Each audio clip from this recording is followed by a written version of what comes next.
Advocate act के अनुसार you can practice in any court in India including supreme court और AOR aspirant group. कैसा आपका acumen चाहिए, लीगल एक्यूमेन, ये सब। नमस्कार दोस्तों, मैं प्रियंका शर्मा आप सभी का स्वागत करती हूँ।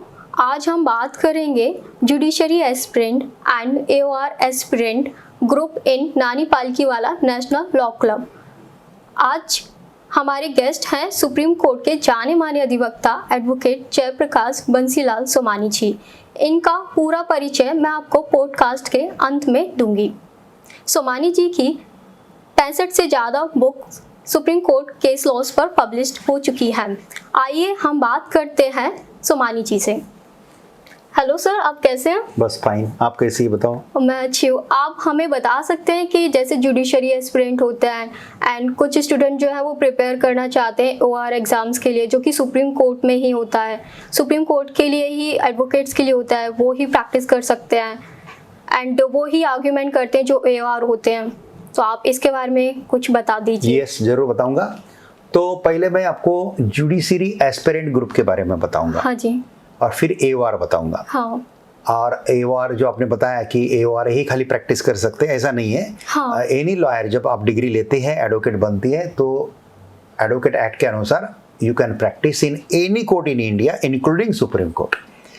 फिर एओआर का महत्व क्यों अलग है? हाँ। एओआर का महत्व क्या है सुप्रीम कोर्ट में, ये भी हम जानेंगे। हाँ। और उसके ग्रुप हम नानी पालकीवाला नेशनल लॉ क्लब में शुरू क्यों कर रहे हैं? अभी नानी पालकीवाला नेशनल लॉ क्लब के हमारे ऑलरेडी 15 ग्रुप अलग अलग है। और जैसा क्रिमिनल लॉ का ग्रुप है, हाँ। जैसा वुमेन्स के राइट्स का ग्रुप है, जैसा पीआईएल का ग्रुप है, पॉलिटिकल डिस्कशन का ग्रुप है, जिसमें नानी पालकीवाला अधिवक्ता पार्टी हम अभी फॉर्म कर रहे हैं। तो ऐसे अलग अलग ग्रुप हैं। तो ये ग्रुप के साथ साथ अभी हम जुडिशरी एस्पिरेंट ग्रुप और एओआर एस्पिरेंट ग्रुप, हाँ। जिनको जुडिशरी में जाना है। अभी देखो, जुडिशरी एस्पायरेंट ग्रुप हमारा बहुत वास्ट है। हाँ। इसमें जिसको तहसील जुडिशरी में जाना है, हाँ। जिसको डिस्ट्रिक्ट जुडिशरी में जाना है, हाँ। जिसको हाई कोर्ट जुडिशरी में जाना है, हाँ। या जिसको सुप्रीम कोर्ट जुडिशरी में जाना है, हाँ। बराबर है। ये चारों लेवल का जुडिशरी का एस्पिरेंट का ग्रुप बनेगा। हाँ। इसको जिसको इच्छा है वो ज्वाइन करे। हाँ। और तैयारी करते रहे। वो ग्रुप के ही लोग एक दूसरे को गाइडेंस करेंगे, कहाँ पे कुछ सर्कुलर निकला है, हाँ। कोई नोटिफिकेशन आया है, हाँ, एग्जामिनेशन का वगैरह, वो सब शेयर करेंगे। हाँ। वीडियो अलग अलग शेयर करेंगे। हाँ। उसमें जो एडमिन रहेंगे वो एडमिन वीडियो शेयर करेंगे। हाँ। कुछ कुछ जो प्रोफेशनल ऑर्गेनाइजेशन रहते हैं जो जुडिशरी की तैयारी करती हाँ। हैं, वो भी अपने अपने प्रेजेंटेशन वहाँ पे देंगे। हाँ। ये है। और हाईकोर्ट में जज बनने की, जो हाईकोर्ट और सुप्रीम कोर्ट के जज बनने की सिस्टम थोड़ी अलग होती है। अच्छा। बराबर है। तो वहाँ पे जिनको करना है तो उसके बारे में भी वहाँ पे उनको गाइडेंस मिलेगा। हाँ। कि आपको हाई कोर्ट या सुप्रीम कोर्ट में जज बनना है तो उसके लिए हाँ। कैसा जानना चाहिए, कितने साल का प्रैक्टिस चाहिए, के लेवल का चाहिए, हाँ। कैसा आपका एक्यूमेन चाहिए, लीगल एक्यूमेन, हाँ। ये सब कुछ वहाँ वो जुडिशियल एस्पिरेंट ग्रुप में रहेगा। हाँ। तो ये व्हाट्सएप पे हम एक ग्रुप बना रहे हैं और ये ग्रुप में ये डिस्कशन होते रहेगा। हाँ। ये यहाँ और उसका प्रोटोकॉल है कि भाई कोई फॉरवर्डेड मैसेज नहीं डालेगा। हाँ जी। कोई ग्रीटिंग्स नहीं डालेगा, रिलेवेंट मैसेज नहीं डालेगा। हाँ, रिलेवेंट मैसेज नहीं डालेगा। हाँ। ग्रीटिंग्स नहीं डालेगा। हाँ। बर्थडे ये वो कुछ नहीं डालेगा। या कोई दिन का रहता है, हैप्पी दिवाली, हैप्पी हाँ। दशहरा, ये भी नहीं डालेगा।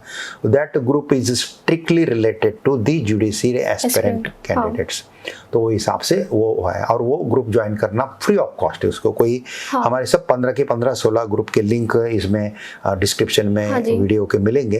तो ये वीडियो में नहीं तो दूसरे वीडियो में देख लीजिए तो मिलेंगे, तो आपको कोई प्रॉब्लम नहीं। या हमारे पीए के साथ भी कांटेक्ट कर लेता है कोई, तो वो भी ग्रुप का लिंक उसको मिल जाता है। तो ये एस्पिरेंट जुडिशरी एस्पिरेंट ग्रुप है। जुडिशरी में इंपॉर्टेंट जो चीज़ें रहती है ना जुडिशरी क्रैक करने के लिए, तो इम्पोर्टेंट रहती है प्रोसीजरल लॉ जो आपके हैं। सब बच्चे ना बहुत ज़्यादा मोटिवेट नहीं हो पाते, कभी कभी वो बीच में ही जुडिशरी छोड़ देते हैं।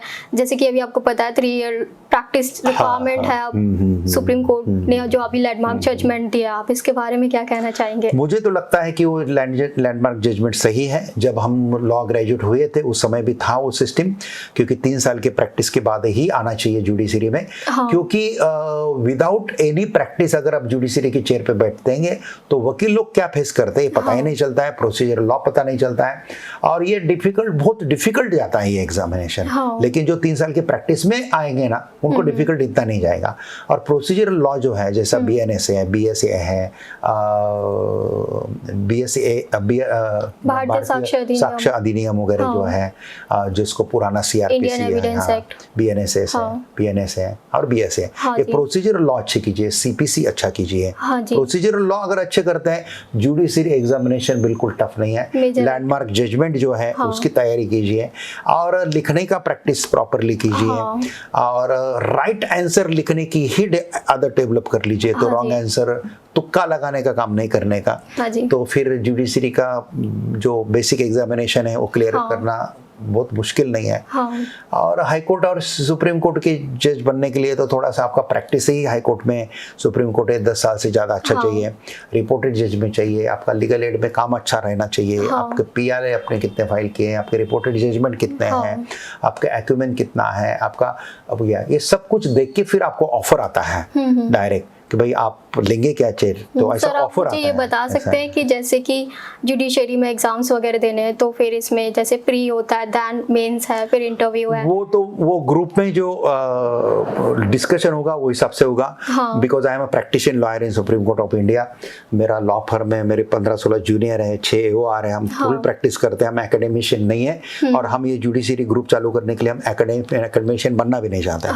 हम खाली एक प्लेटफॉर्म खुला करके दे रहे हैं, क्योंकि नानी पालकीवाला मेरी गुरु है। नानी पालकीवाला के माध्यम से हमने ये पूरा मूवमेंट भारत भर में लिया है। आज 10,000 से ज्यादा मेंबर इसके हैं भारत भर में। और ये अब ग्रुप की करके देंगे, फिर वो ग्रुप में जो डिस्कशन होगा, कोई लेक्चर रखना है, कोई एक आधा वेबिनार लेना है, हम लेंगे और वो लोग गाइड करेंगे, इसकी तैयारी करेंगे, जुडिशरी एस्पिरेंट जो मोटिवेट हो पाए। हाँ, वो करेंगे।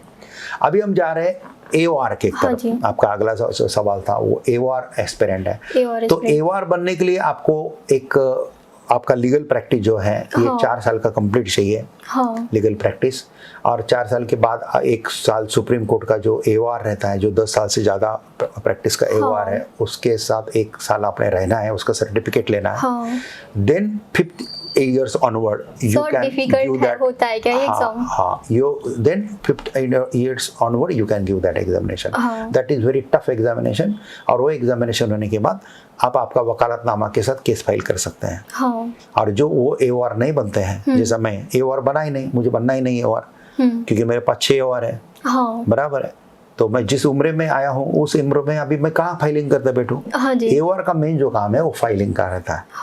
तो AOR ही फाइलिंग कर सकता है, दूसरा कोई लॉयर फाइलिंग नहीं कर सकता, बराबर। AOR है तो ही फाइलिंग कर सकते हैं। Jayprakash Somani can not file the case in Supreme Court, but Jayprakash Somani can argue case in Supreme Court, in High Court, any court, क्योंकि आर्गुमेंट के अधिकार मेरे पास है और मुझे फाइलिंग में पहले से इंटरेस्ट नहीं है। इसलिए मैंने वो फाइल AOR का एग्जाम क्रैक ही नहीं किया। लेकिन AOR के एग्जामिनेशन क्रैक करने के लिए मेरी खुद की किताबें हैं, 3 किताबें ऑलरेडी, 3 विषय के ऊपर और एक 4था विषय के ऊपर अंडर प्रोसेस है वो किताबें। तो किताबें पढ़ के काफी लोग AOR होते हैं। और वो AOR एस्पिरेंट ग्रुप का उद्देश्य ही यही है कि इसमें AOR से रिलेटेड लेक्चर जो है वो लेक्चर हम प्रोवाइड करेंगे।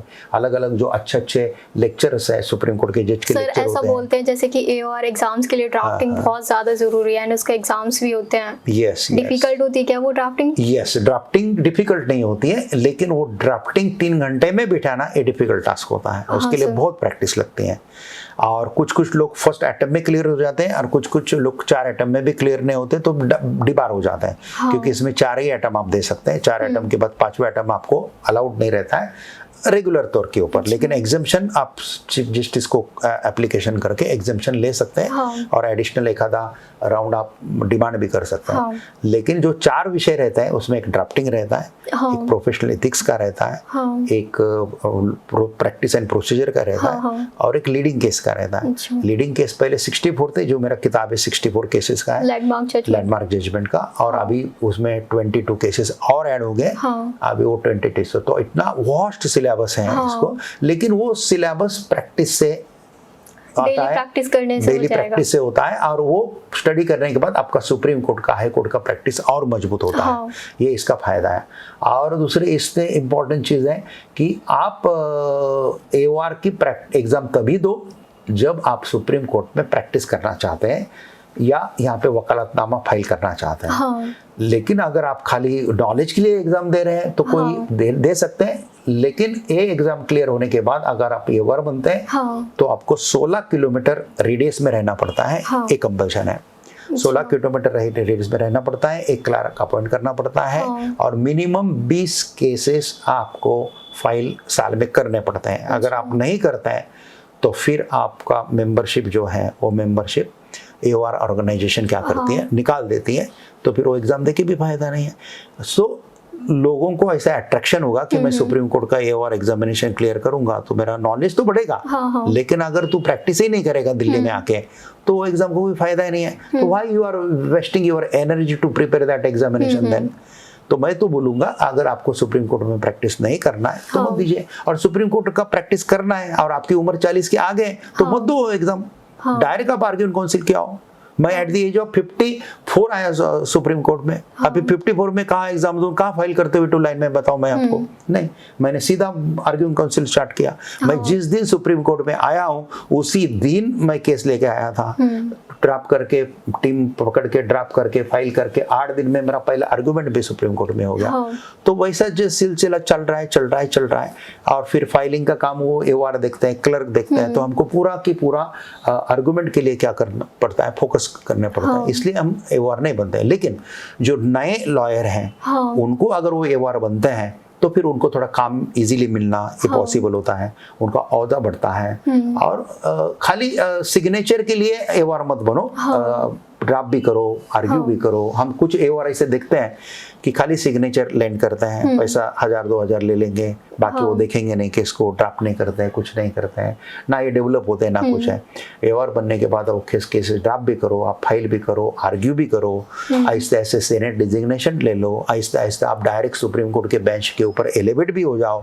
यहाँ तक हम आपको शुभकामनाएं देंगे। इसलिए तो हम ये ग्रुप शुरू कर रहे हैं। हमारा मकसद है कि हमारे सुप्रीम कोर्ट में कुछ जजेस हमारे ये ग्रुप से बने, और बनने के बाद हम उनके सामने आर्ग्यू करें। बस हमारे स्टूडेंट जब हमारे जज के चेयर पे बैठते हैं और हम उनके सामने योर लॉर्डशिप करके अगर आर्ग्यू करेंगे, उतना आनंद का क्षण उससे ज्यादा क्या हो सकता है। यही उद्देश्य है ये दोनों ग्रुप का। खाली इतना रिक्वेस्ट है, ये दोनों ग्रुप के लिंक आपको ज्वाइन करने के लिए यहाँ पे मिलेंगे डिस्क्रिप्शन में, और आपको बाकी ग्रुप के भी लिंक मिलेंगे। लेकिन हमारे किसी भी ग्रुप में आपको फॉरवर्डेड मैसेज नहीं डालना है, जो भी ओन क्रिएशन है वो डालो, फॉरवर्डेड मत डालो। हाँ, वो विषय से रिलेटेड, अगर AOR एस्पायरेंट ग्रुप है तो AOR से रिलेटेड कोई लेक्चर का या पोस्ट आप डालो, बराबर है, या जुडिशरी एस्पिरेंट का तो वहाँ पे वो डालो, वो पोस्ट रिलेवेंट।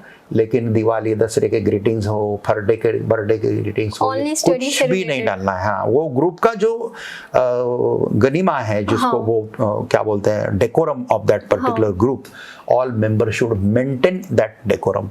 ये एक्सपेक्टेशन एक ग्रुप का रहता है। और नानी पालकीवाला नेशनल लॉ क्लब का जो भारत भर में काम चल रहा है और जो अवेयरनेस हो रहा है, और नानी पालकीवाला अधिवक्ता पार्टी हमने जो फॉर्म अभी करने का प्रोसेस शुरू किया है, उसको भी बहुत अच्छा रिस्पांस है, और बहुत जल्दी पूरे भारत में नानी पालकीवाला का काम और अच्छा होगा, और जो अधिवक्ता लोग हैं उनको और एक अच्छा सपोर्ट मिलेगा। Thank you so much sir for guidance, क्योंकि आजकल बच्चे ना मोटिवेट होना चाहते हैं, कभी कभी वो बीच में भी छोड़ देते जुडिशरी के लिए। एंड AOR का एग्ज़ाम जैसा आपने बहुत अच्छा गाइड किया कि AOR एग्जाम्स बहुत डिफिकल्ट होता है, बट आप बहुत अच्छे से मोटिवेट कर रहे हैं। सबसे ज़्यादा तो गाइडेंस मिलेगा आप ये इसके नानी पालकीवाला का प्ले ग्रुप है हमारे यूट्यूब चैनल पे, उसमें एकदम टॉप के जो AOR एग्जामिनेशन छूटे हैं उनका जिनका हमने एक्सेलेंस अवार्ड देके सम्मानित किया, उनके कुछ हमने एक्सपीरियंसेस वहाँ पे लिए हैं। तो वो एक्सपीरियंसेस उनके मुँह से जब सुनेंगे ना, उन्होंने तैयारी कैसा किया, क्या किया। मैंने तो किताबें लिखी है, मेरे किताब तो सपोर्टिंग उनको है, उनको AOR बनाया हर साल 50-60 तो AOR मेरे किताबें पढ़ के बनते हैं, 700-800 किताबें जाती है, वो सवाल नहीं है। लेकिन जो AOR एग्जाम देके जो टॉप पे आता है, वो बच्चे क्या बोल रहे हैं, बच्चे बोलने के लिए बच्चे है, मेरे लिए तो बच्चे ही है, लेकिन वो लेकिन उनका वो अगर लेक्चर डायरेक्ट वीडियो देखते हैं, या AOR एग्जामिनेशन के बाद हम सीरीज चालू करते हैं। अभी एग्जाम के पहले भी हम चारों के चारों सब्जेक्ट के एक्सपर्ट लोगों के लेक्चर की सीरीज लेंगे। वो लेक्चर की सीरीज का फायदा भी उनको होगा। और हमारा रजिस्ट्री भी अलग से वो लेक्चर मैनेज करता है, हमारा SCBA भी वो लेक्चर मैनेज करता है, हमारे लेवल पे भी हम लेक्चर्स मैनेज करते हैं। इतना सपोर्ट है। लेकिन योगदान जो है, हाँ। समर्पण जो है, हाँ। 100% डेडिकेशन जो है, वो तो कैंडिडेट को देना है। हाँ जी, हाँ जी। राइटिंग स्पीड हो, hand writing eligible hand writing जिसको बोलते हैं, हाँ। कि सामने वाले को पढ़ते आना चाहिए अपने क्या लिखा है, बराबर है। डॉक्टर के प्रिस्क्रिप्शन जैसा हैंड राइटिंग ना हो।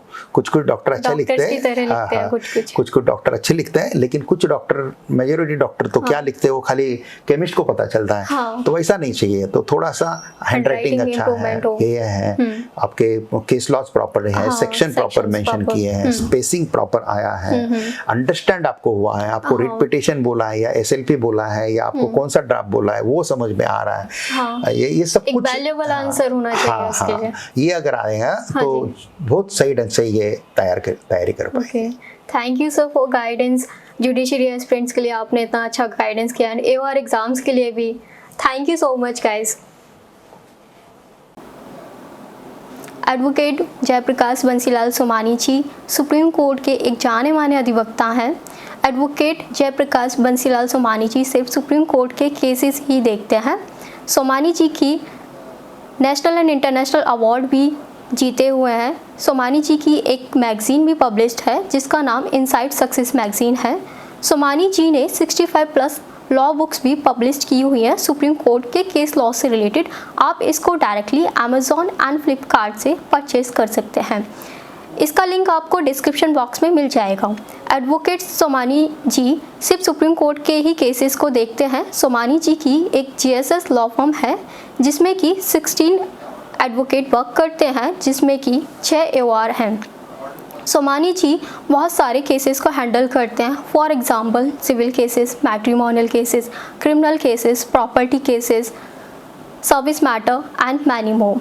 Thank you so much for watching our YouTube channel. Please like, share and subscribe, and never miss an update. Please turn on notification bell icon.